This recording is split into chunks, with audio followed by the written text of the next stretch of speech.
Ang pelikula ay may pamagat na weapon. Habang si Justine ay inaakusahan, isa pang magulang, si Archer Graff, ay nababaliw sa paghahanap sa anak niyang si Matthew. Pinapanood niya paulit-ulit ang ring cam, ang bata, tumatakbo, walang liko.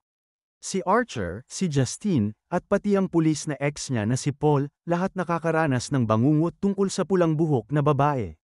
Pero mas tumindi pa, nang puntahan ni Archer ang mga magulang ni Alex, nakita niya silang hindi normal, at may nagbabantay na Tita Gladys, ang babaeng may pulang buhok. Si Gladys ay isang mangkukulam na may kakayahang kontrolin ang tao gamit ang patpat na may buhok at dugo. Ginamit niya ang ritual na yun para paslangin ang asawa ni Principal Marquez at si Marquez mismo. Habang nagkakagulo sa bayan, lumalabas ang katotohanan.